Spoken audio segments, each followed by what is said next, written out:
after the Senate passed its version over the weekend. Nearly 160 million households are expected to get the cash payment, according to White House estimates. Getting payments out to Americans who regularly file tax returns will be the easy part.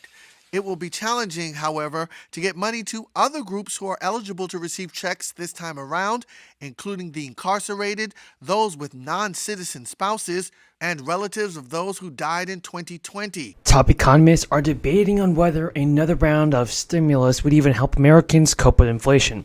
In my opinion, it definitely will help so many people. We know that's the facts. But many Democrats are in support of a fourth round of stimulus money, and the relief is going to come in the form of either a one-time deposit or a paper check in your mailbox. Because after a booming recovery, America emerged from the lockdown of the crisis. The economy right now is in a crossroads, and massive stimulus packages passed by Congress have actually helped keep the United States out of a deep recession. But according to economists, the influx of capital to businesses and individuals also helped prop up the inflation rate. The dilemma policymakers now face is whether pulling additional money into the pockets of Americans is going to drive inflation even higher than it is today, or will allow them to better cope with the rising cost.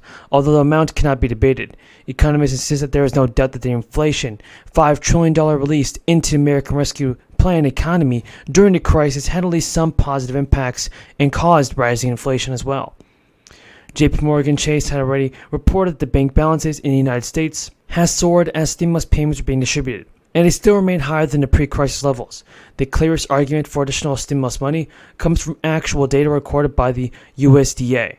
It found that the government action during the heart of the crisis kept 1 million people out of poverty.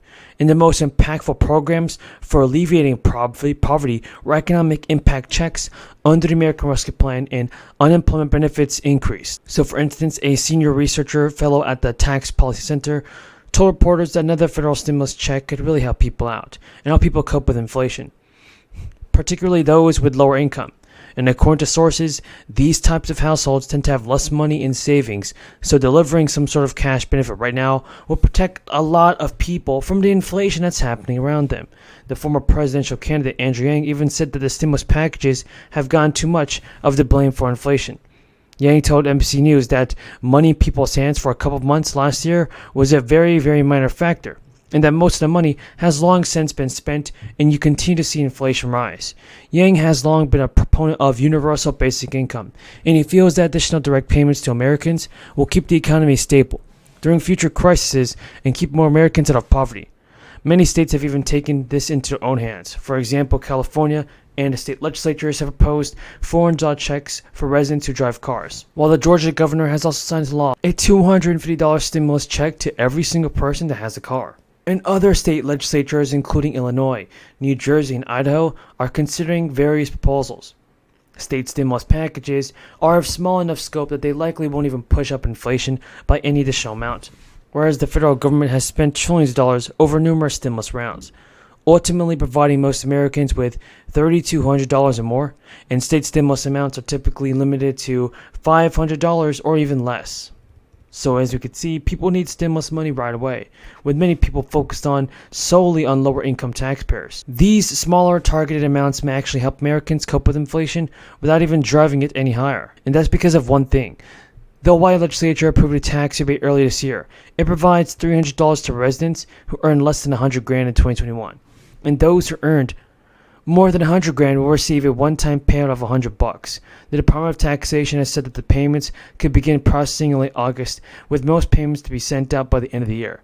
And also, Maine taxpayers who filed a 2021 tax return have an adjusted gross income of less than $100,000. And that's $150,000 if you're filing as a head of household. So be sure to receive the stimulus money that you're entitled to, because stimulus checks, everybody, have officially been sent out. So you want to be sure to claim it before anything gets out. We protect the financial security.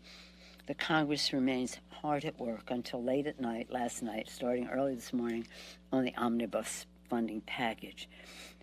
It's about taking us into the future. Passing an omnibus is our strong preference. Our leader in the House on this, of the House Democrats, is Congresswoman Rosa DeLauro.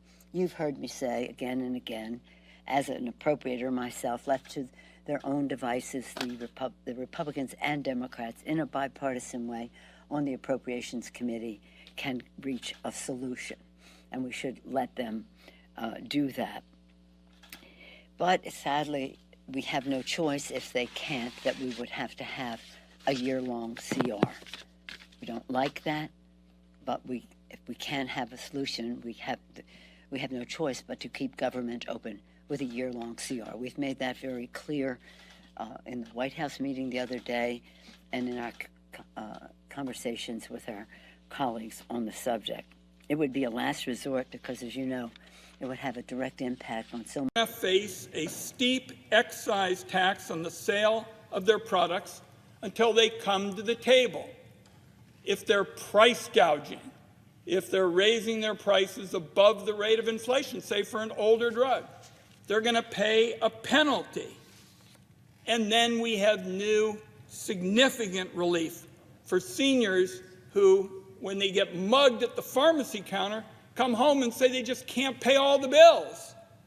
And our legislation puts a new $2,000 out-of-pocket cap on Medicare Part D so that seniors are no longer forced to choose between paying for medicine. During a roundtable with Elizabeth Warren and union leaders, Schumer said there was a false narrative about who student debt cancellation would benefit. Schumer stated, "Let's dispel one awful myth right here. That is not a problem that concerns the wealthy or the Ivy League. It's affecting working class people." Schumer also appeared to be speaking directly to Biden, who has repeatedly framed canceling student debt as a handout to the well-off. Schumer and lawmakers have made it clear that they will continue to push for student debt cancellation, and the Biden administration is grappling with the fact that the idea of student debt forgiveness infuriates many Americans, including those who never borrowed for their education or went to college. Taxes on employees making more than $400,000. The bill has gained some support, but is so far stalled in Congress. A big update, everybody. For Social Security and stimulus checks, eligible people can start applying today for additional stimulus assistance, and there are several programs that have been created that are aimed to providing financial help to Americans during this time. Today, people in Connecticut were able to start applying for a tax rebate just for families. The rebate, which was created as part of the budget bill that the governor signed into law last month, provides taxpayers with a state tax rebate of up to $250 per child for a maximum of 3 children. Any Connecticut resident who claimed at least one dependent, 18 or younger, on their 2021 tax return may be eligible as well. And while not everyone was qualified to receive the rebate, the Department of Revenue Services estimated more than 300,000 households can meet eligibility. Those applicants may see the extra money relatively soon. The filer status income threshold is single to married filing separately $100,000 or less and head of households. The rebate is for middle-class families. However, those who have higher income rates may be eligible to receive a reduced rebate based on their income. The period to apply began this week and ends on July 31st. The Department of Revenue Services said eligible families should start to receive their rebates in late August, right before the start of the new school year. The rebate came as the Biden administration pushed inflation as a top priority. It recently announced proposals aimed at boosting the U.S. economy. However,